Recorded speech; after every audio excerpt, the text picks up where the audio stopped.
Je voudrais parler du judaïsme et de la province française.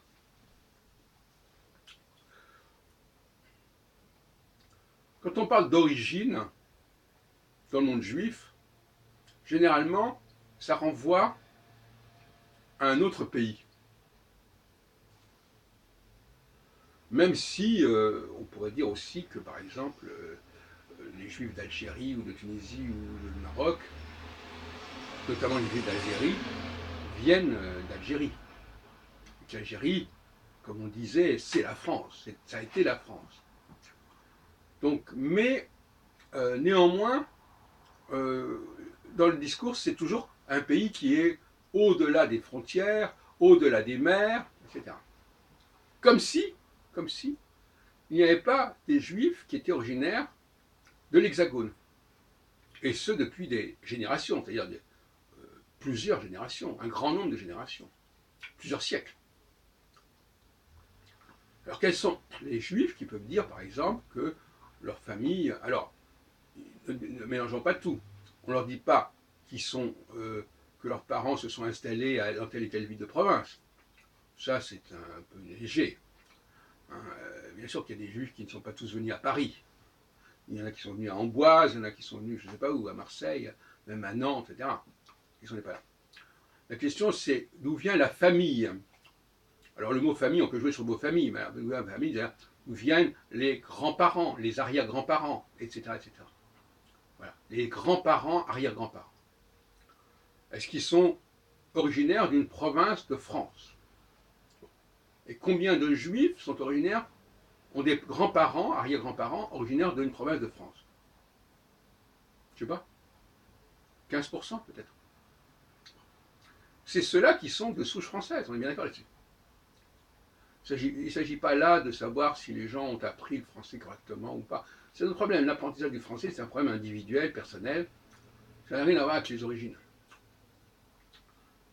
On ne juge pas la souche française dans la maîtrise de la langue française, ni même dans la maîtrise de l'histoire de France, l'histoire de l'Europe. Des choses qui peuvent s'acquérir, alors que là, ce sont des faits objectifs qui ne s'acquièrent pas, qui sont là. Comme le judaïsme, c'est quelque chose qui est là et pas quelque chose qu'on a choisi, à la différence du christianisme ou de l'islam. Alors, encore que, bon, on sait très bien qu'il y a des conversions aussi dans le judaïsme, enfin, c'est notre problème. Alors, moi, je milite, je veux simplement clarifier le débat, c'est tout. Il ne s'agit pas de dire qu'il y en a qui sont mieux que les autres. Il y a simplement des gens, des juifs, qui sont originaires d'Alsace, par exemple, d'Alsace-Lorraine. Il y a des juifs qui sont originaires du comtat venessin, d'Avignon, du Vaucluse, de Provence. Il y a des juifs qui sont originaires de Bordeaux. Bon, c'est tout. Il y a des juifs dont la famille est installée depuis plusieurs générations à Paris.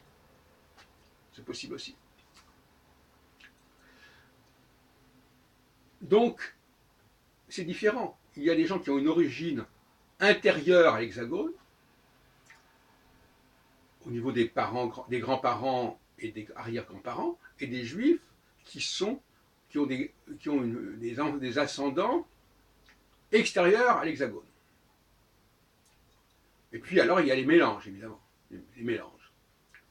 Un grand-parent est extérieur, un grand-parent est intérieur. On appelle les mariages mixtes. Tout ça a été étudié également. Mais certains disent, ah non, ce qui est important, c'est le ressenti, c'est ce qu'on veut être, c'est ce qu'on prétend être, etc. Bon, on est sur notre plan, là.